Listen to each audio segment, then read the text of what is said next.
Welcome or welcome back to Liz and Liz Get Literary. My name is Liz. And I am also Liz. Welcome back. Welcome back. Good morning. It is a very special morning this morning. It's bright and early for Liz and I. We have never, I don't think, recorded at this time in our lives, but No. I'm ready. I'm very excited. It is for such a good reason. Liz will tell you about that in a second. But before we get started, what are you currently reading? Even though I already know. Yeah, I literally just told you. Um, I am currently reading Nobody's Girl by Virginia Roberts Gouffre. Sorry, my background does not like me to show you guys things.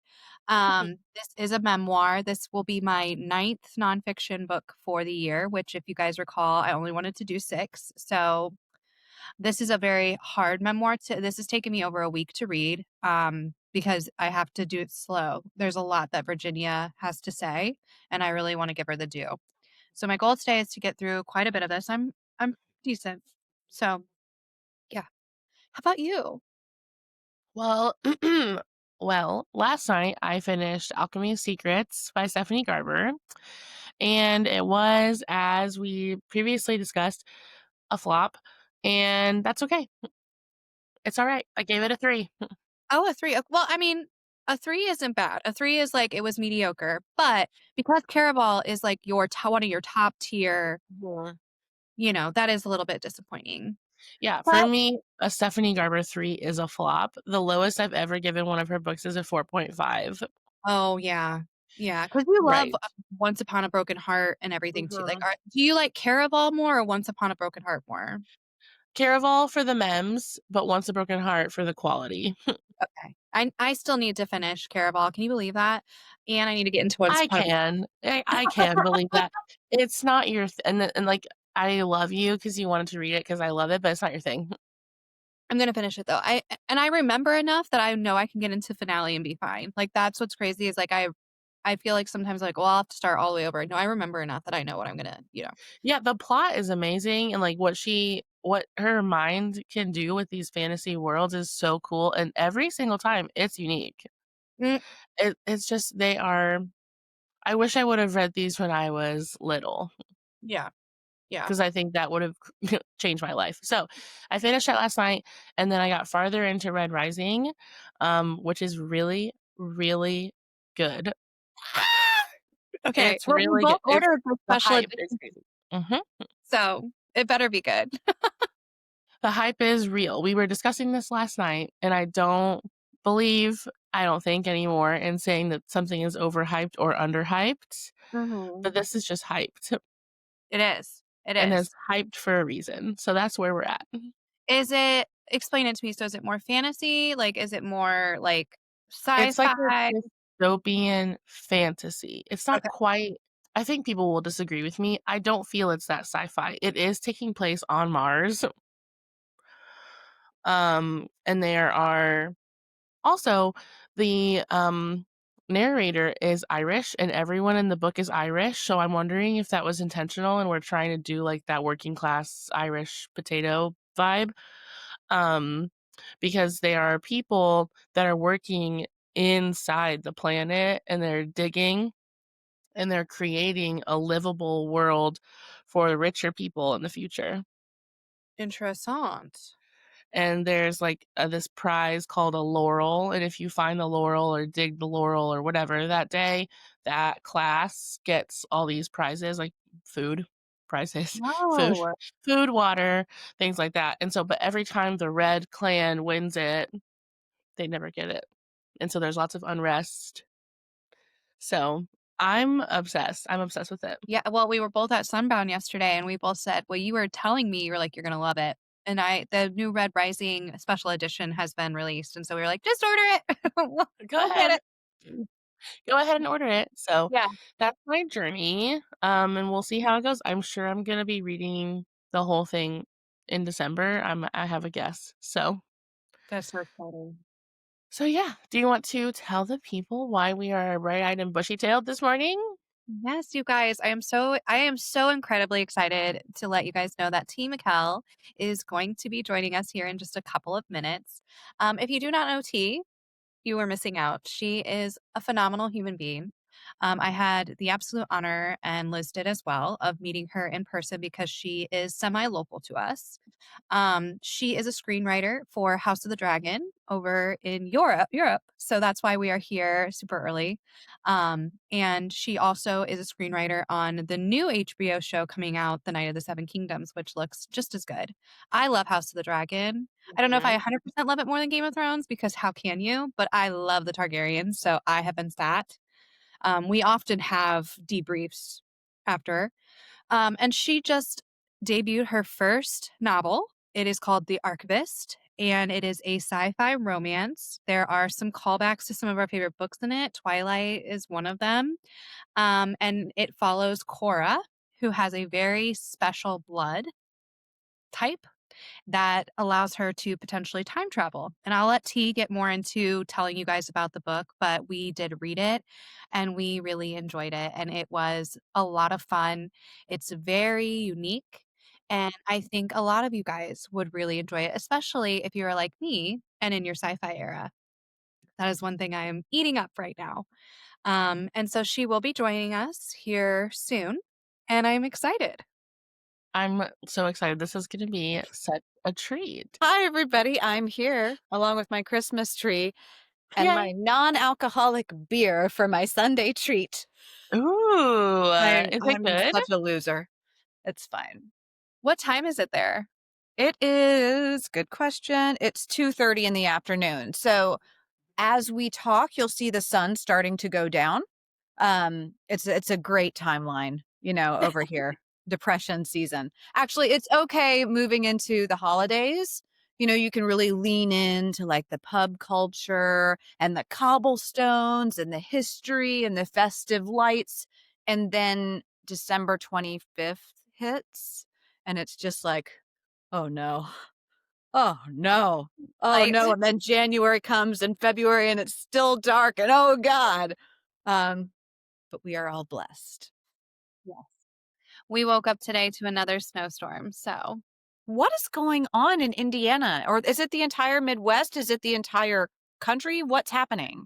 It's a lot of the Midwest. They're calling I don't know what they called it. Our weatherman said something really weird, but it's, like, really early. Like, this is the most accumulation we've had in years total, and Yeah, it's all happening December that's very weird. 1st. early. Like, Yeah, usually if we are getting weather, it's January, February, and this is like, boom, here Yeah. we are.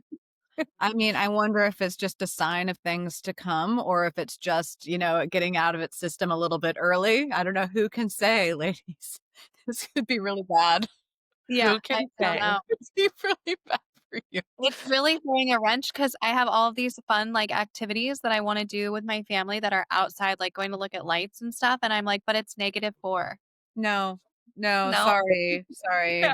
Watch Christmas videos and holiday videos and, or be like me and watch, YouTubes of Disney World and like, the Christmas party and like walkthroughs of Epcot. And I'm just like, okay, just vibing. True. Okay, so would you be willing to share just like a little bit of what drew you to switching to novels? Obviously, our audience already knows how amazing you are and what you've been a part of. So, can you kind of share what made you make the switch to books in this genre? I never really had a thought like, oh, I should switch to books. I want to try something new. I should expand my portfolio. Maybe this would be good for my career. It was more from the inside out.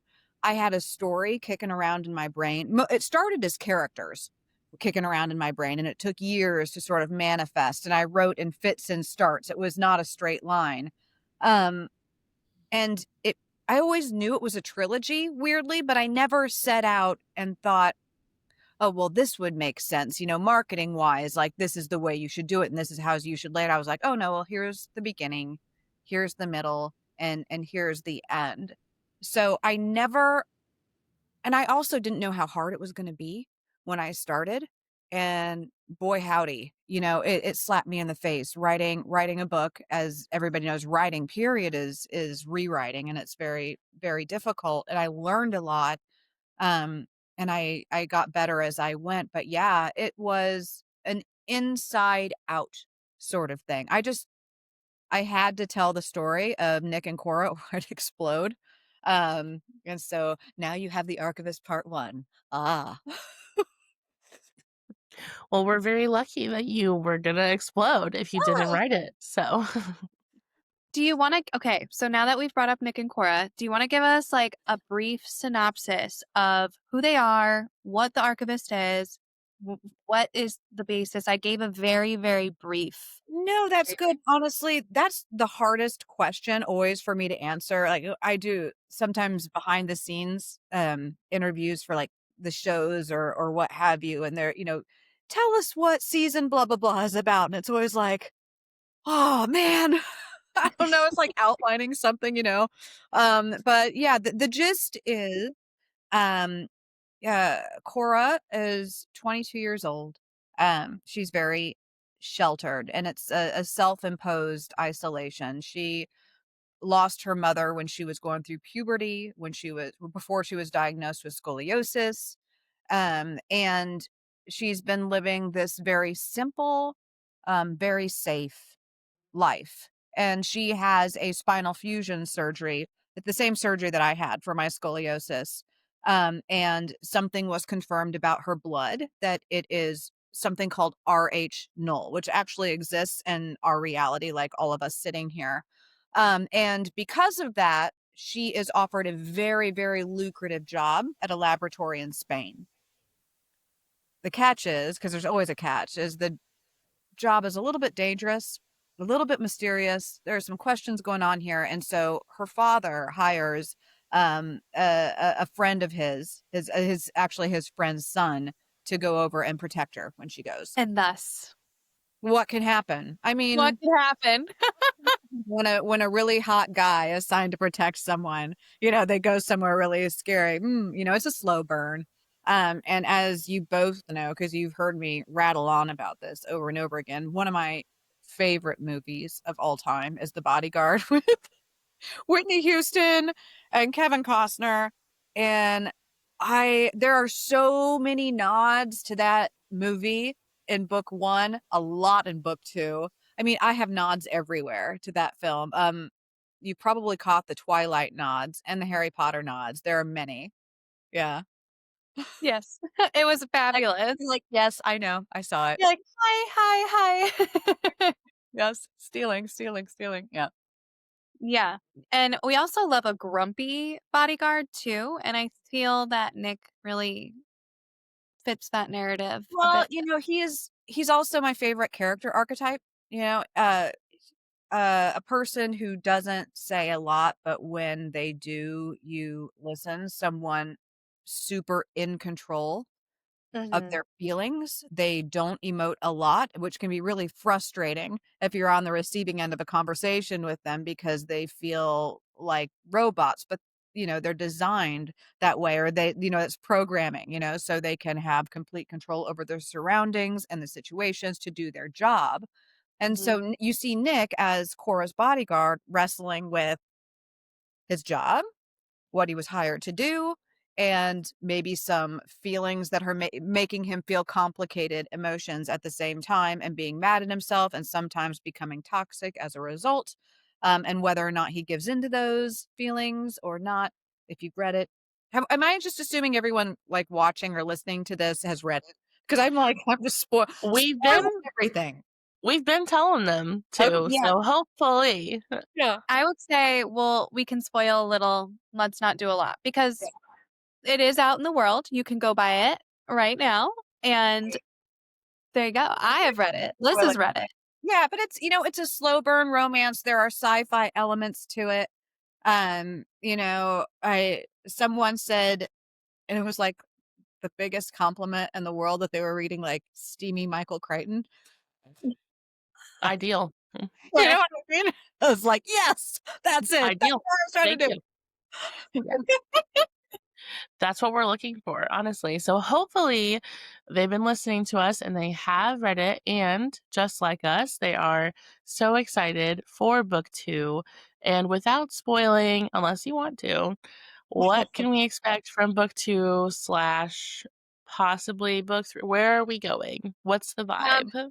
well, I mean, I'll give you a little nugget right now. So I'm writing book 3 right now. I'm like 100 pages in, and I just did a chapter on, do you know, in book 1 is where I mention where Nick was fired. He used to be a former employee of Archivist Labs, and he got into it with Diego a couple years ago before Cora, was hired. And we get little snippets as to what may have happened, kind of what happened, but we're not really sure. I just wrote the chapter where we see actually what happened when Nick is thinking about this. So as these books go on, I suppose the biggest thing and the fun part for me is all of these characters that you've now met, we get to see more about their past, because I am so interested in the corrosive power of secrets and how everyone's past inform them, and you'll see a lot of interconnectivity in the books moving forward. Book 2, book 1 is one POV. We have Cora. Book 2, you'll have two POVs, and you'll get into the head of someone else. And right now, book 2 might be my favorite so far. It's propulsive. It's all downhill. It's bam, bam, bam, bam, bam. It doesn't stop. And when you're done, you're like, what? So yeah.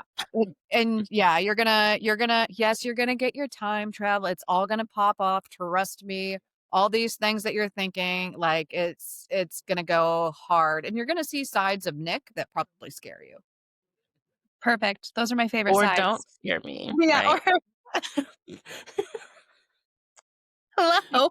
I will tell you guys that T did give me like a very small, small spoiler about the time travel, and I think I screamed so loud she heard me from across the pond. Okay, so let's talk a little bit more about transitioning from screenwriting to novel writing.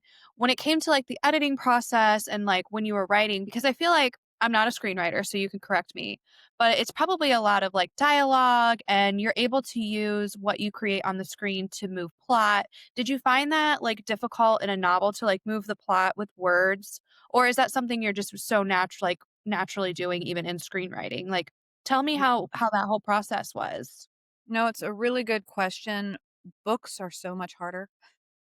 Writing a script, there's a lot more white on the page, right? Mhm. Somebody says something, you press enter, you do the next character, they say something, you press enter, and you just move, move, move, move, move.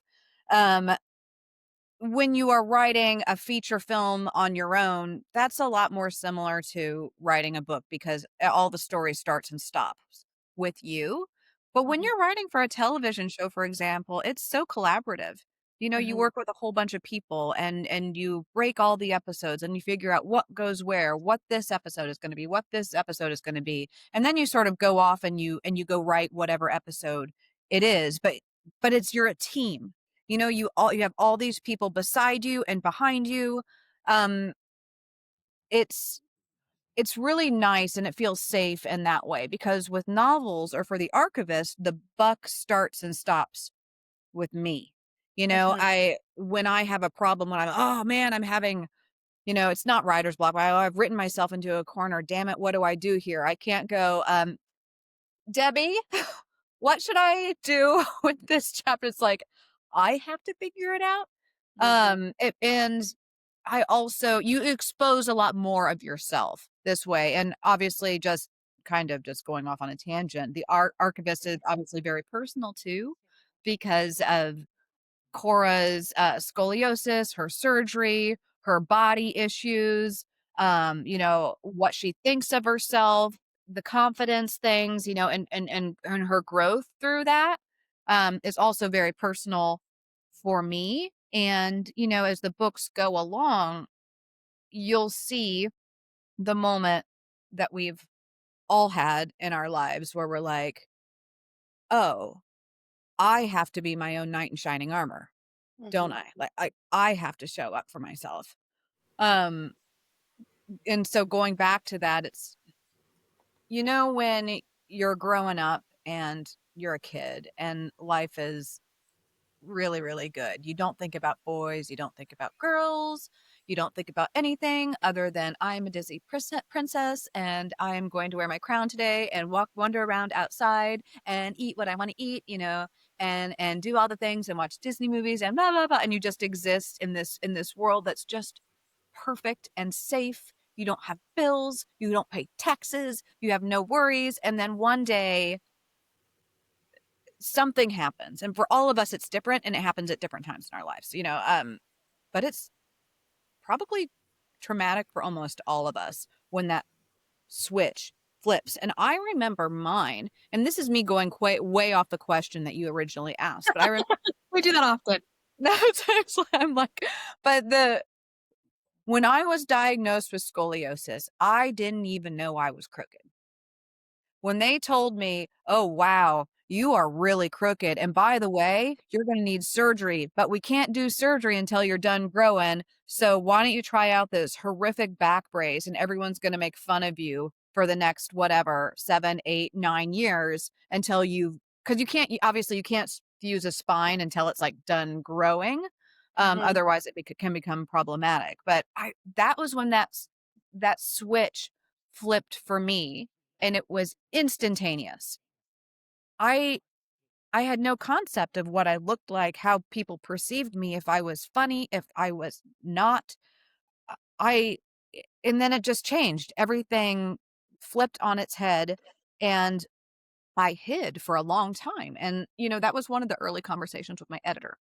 Um about what does Cora want at the beginning? Like where is she? Where do we start? And I stuck to my guns and I said Cora is adrift. And I could only speak to my own experience in my 20s and even my early 30s where I didn't know exactly what I wanted. I didn't know what I should be doing.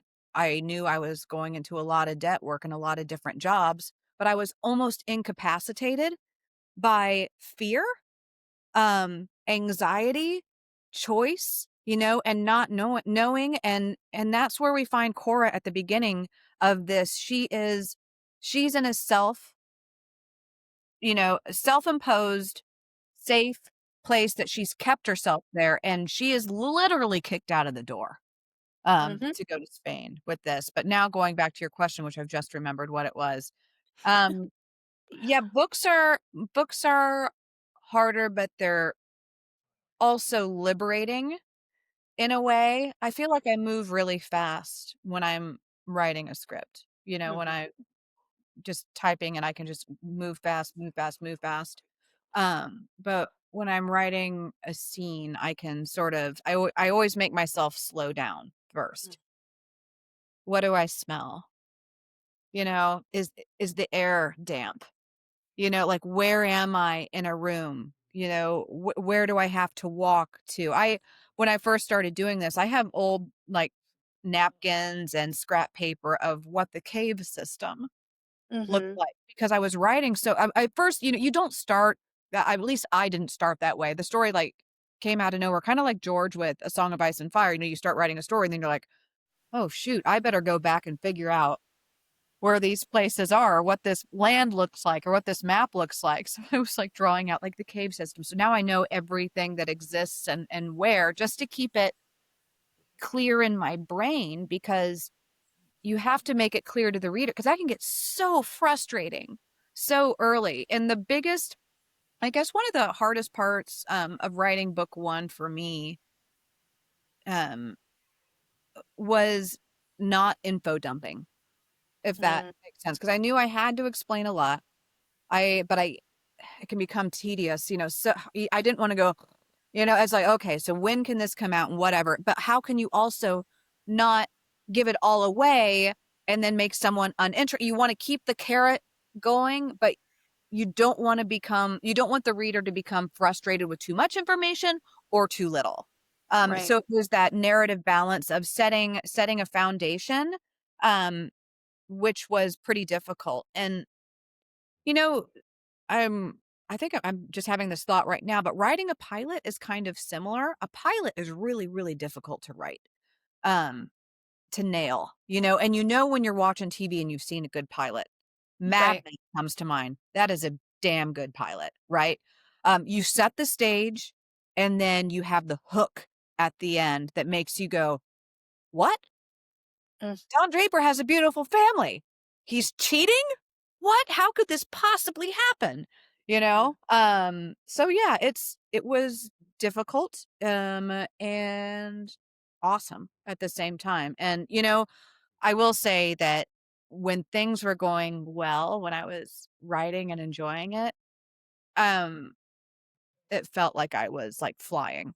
It was just nothing could hurt me. The world was on fire. You know, the tax bill comes and it's 3 times as much as you thought it was going to be. Nah, it's fine because I have this world that I can just escape into, which is kind mhm. it's a Yeah. yeah, it's magic. That is magic. Mhm. Totally, and I think as your readers obviously know, and now as our listeners just heard, you are so good at capturing the storytelling quality, like that balance between like info dumping and like sensory reading. You never want to read a book that's all sensory reading because it's fluffy, but Yeah. you never want to read a book that's 200 pages off the dome of every language that this person's ever read and the origin of that. It's no. So you just have this really great quality of balancing both.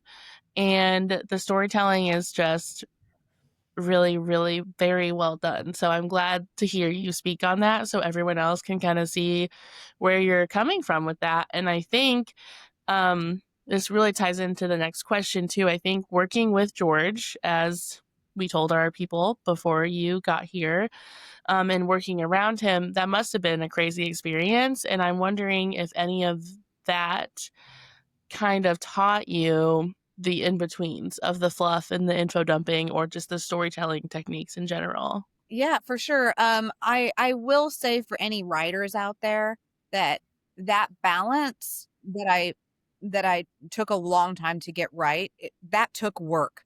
That was not something that just happened because I had taken the right class at a whatever. Um, it it was chiseling away at something for a really long time. So it wasn't easy, in other words. And I never want to like anyone to think that anything that's oh gosh, because it was so hard, to get right. And it took a lot of work. But with George, um, he is prolific. I mean, his his first drafts are good, and it's so annoying. 'Cause-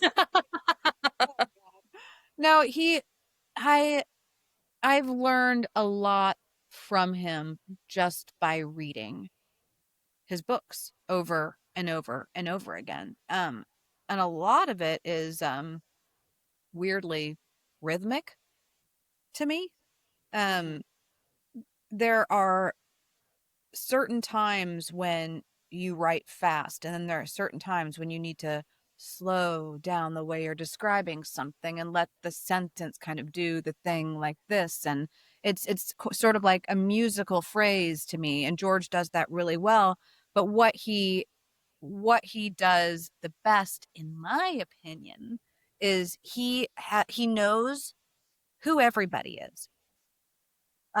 Even if you see him once, like he knows who that person is, where they came from, what what probably makes them the most afraid, what makes them tick, and it's the past that makes, as you read Ice and Fire, Jamie Lannister, for example, such a compelling character, and George as well. Speaking of info dumping, he does that perfectly. You learn a bit here, you learn a bit here, you learn a bit here, you learn a bit here. You hate him here, and over here you're like, well, shoot, man had a point.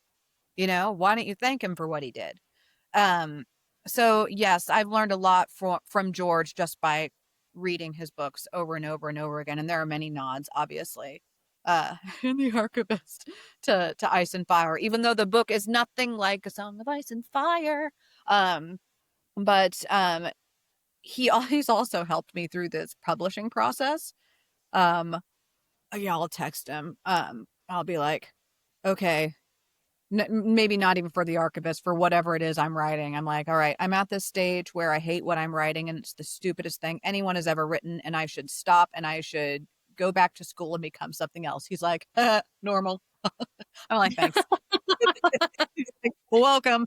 We'll see you in an hour when you've changed your mind. Yeah, exactly. It's you just feel like this. It's like, oh God. And it's also with him, it's he and I talk about it. We have great writing days and you'll write, oh man, I wrote the best chapter. Oh God, this was just wonderful. You go back the second day and you're just like, what the what?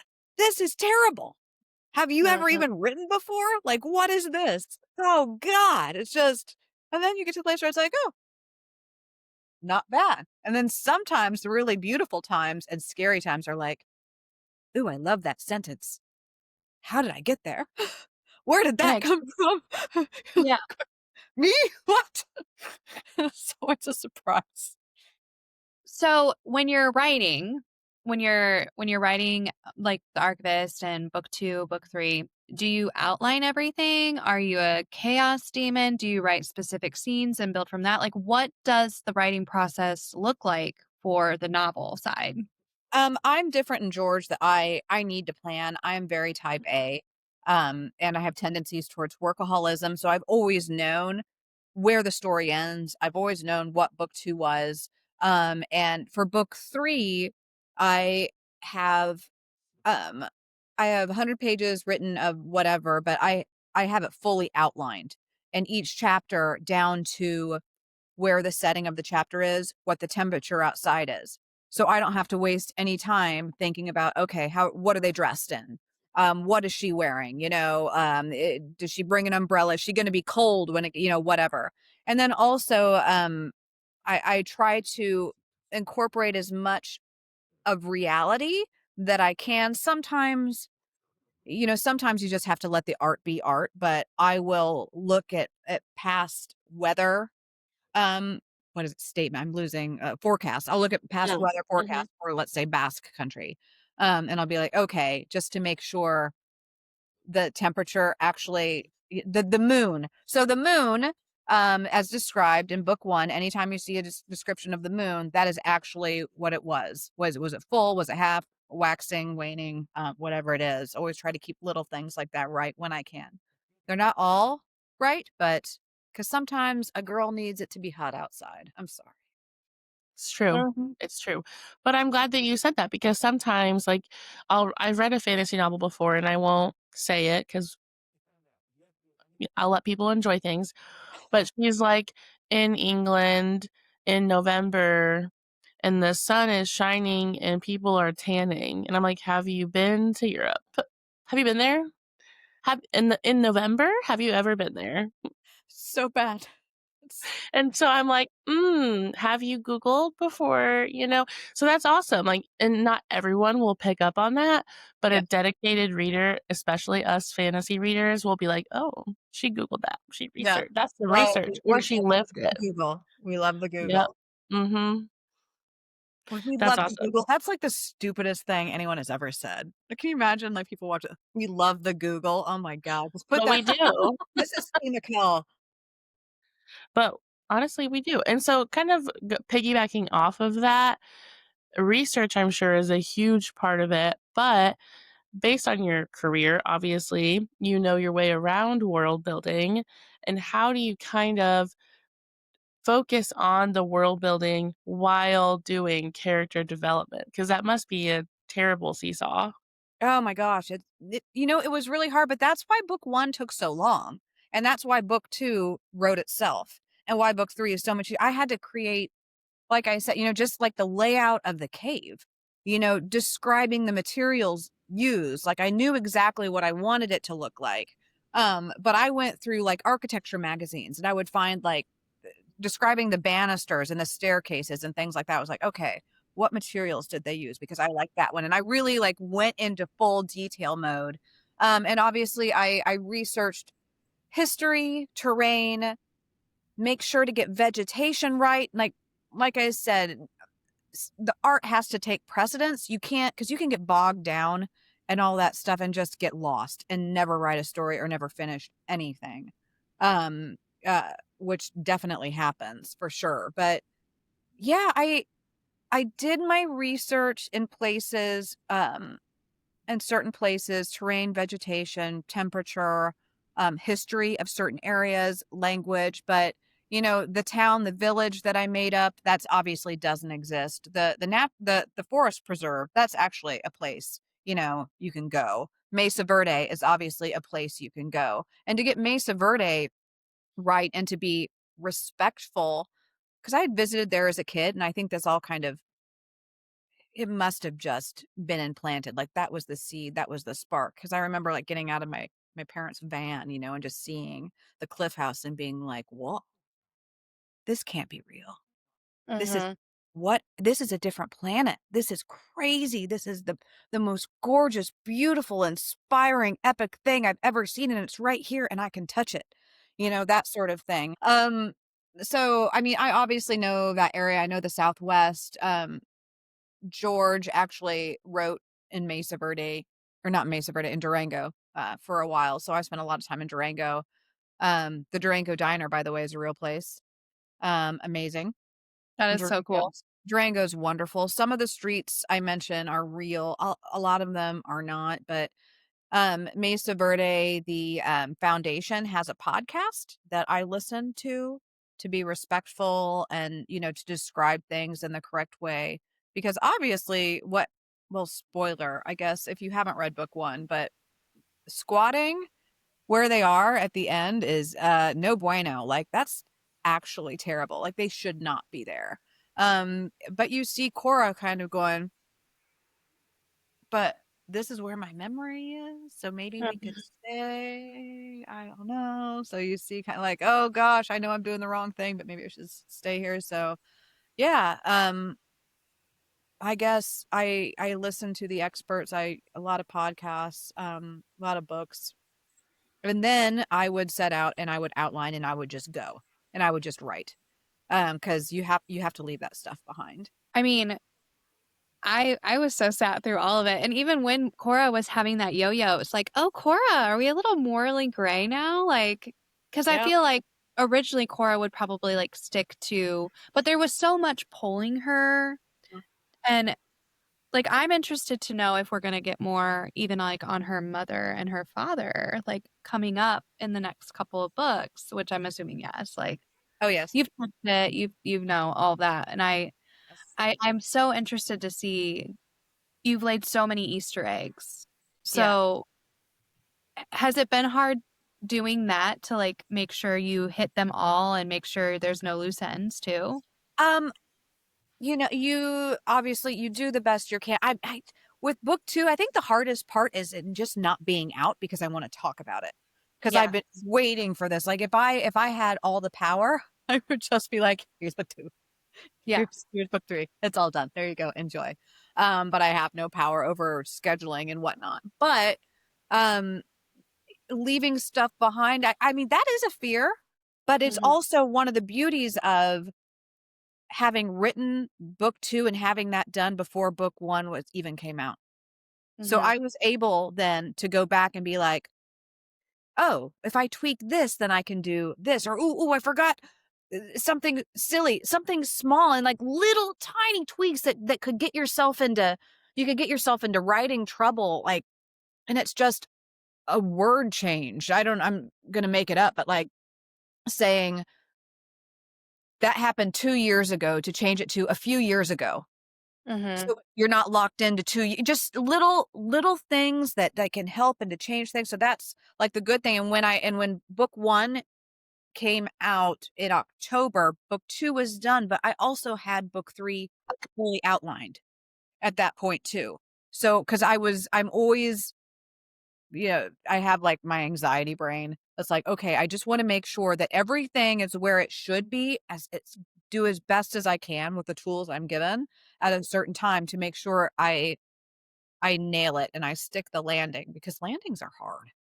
Yeah, they are. Really And hard. I feel like with like a sci-fi book too, because there's so much science into that as well. Did you have to talk with like scientist friends? Like, talk to Yes. me about the blood aspect of it all, because I feel like to me that was the most interesting, Yeah. and I wanted I want more. So do we get even more into like what is the part of the blood that allows us to do what we can do?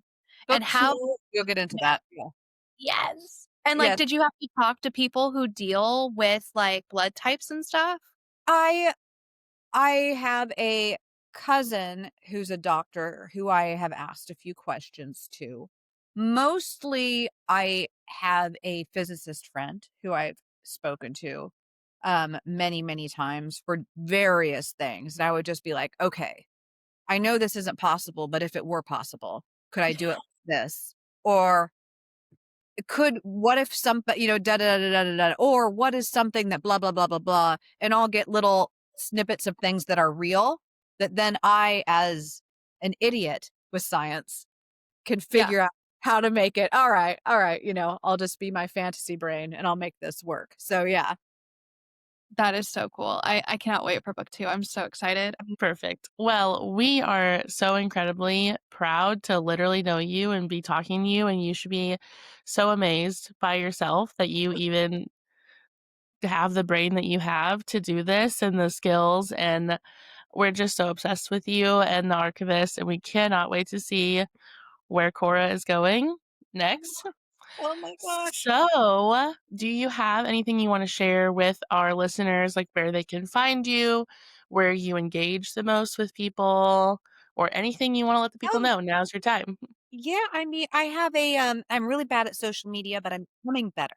I started a public Instagram account, and you Good. can You're find doing a it. very good job. I'm trying really hard. Darren's always like, "You need to post more." I'm like, "Not if it's not organic. I'm just posting to post." But it's my name, Ti Mikkel, all together, no spaces. And I have one of those blue check marks beside me, so it looks, I don't know, real, like And a you get to see her cute dog and all of yes, the Yes. fun little my little Chi. Yeah. yes. And then if anybody, I always say, like drop into my DMs because I like to talk about books and stuff. And like, if you have a book club, holler because I just zoomed into another book club last night. It was so much fun. So I'm visiting book clubs. Just let me know. I'm in London right now for work, but I'm coming back to the States soon. So I will tell you that the people who bought The Archivist when you were in town, yes. I've spoken with some of them and they're like, "Wow." And I'm like, "Yeah." I was worried because I a lot of people came to that event who knew me like as a kid.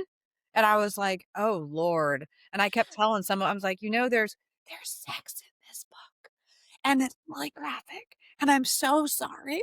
But maybe just skip the pages. But then I had a couple people go, good. Like Mhm. I love a bit of spice. Like, boy, give me more. And I'm like, okay, you're welcome. No one complained to me. That's Nope. good. That's Yeah, good. We're all here for a good time. we are. Mhm. Yes. I could talk for hours. Okay. Thank you so much for having me. No, Um, yes, I just wish I were there. I I know, I know. miss you so much. I was like, "Ugh, I wanna just, like, go out and get casa," and, like, I know. I know. We should be having Sunday brunch. we should. Well, when you come back into town, we can do that, so But you get the Sunday roast, I and do. we don't. But that's basically Thanksgiving just every I week. know, but I for some reason, I'm on Sunday roast TikTok, for reasons I can't explain, and every Sunday, I just see 50 videos of people plating up their roasts, and I'm like, "Our potatoes don't look like that. Those little sausages, I need to know about Sunday roast." we need to be there. It Yeah. is pretty good, although I just dump hot sauce on everything, but I have to take and carry my hot sauce with me because it's not a thing here. They have Tabasco in certain places, but if you ask, like, if you went to a restaurant and said, "Do you have any hot sauce?" They'd be like, "What?" They bring you vinegar. Yeah. No, really, one time, I can't say the word Worcestershire. I asked for hot sauce and they brought me Worcestershire. I You can't know, say it. how do you Yeah. say it? Worcestershire. Worcestershire. Worcester. Oh, Was see, I don't know. Mhm. I have been talking about The Archivist for weeks and months, and I am so excited that we got to bring you on here to talk about it because it is such an amazing book. And book two sounds even better, and which I didn't know it was even possible. And again, if you guys are interested in following T and helping her welcome back to social media, she is at Ti Mikkel. And if you want to order The Archivist, you can do so at sunboundbooks.com. You can use code Liz and Liz to get 10% off. And Ooh. we do ship pretty much everywhere. So that's exciting. Again, if you're not following us on social media, we're at Liz and Liz Get Literary. And again, T, thank you so much for being here. Thank you for having me. It This was was so amazing. fun. Yes. Yes. Mwah, mwah, mwah, mwah.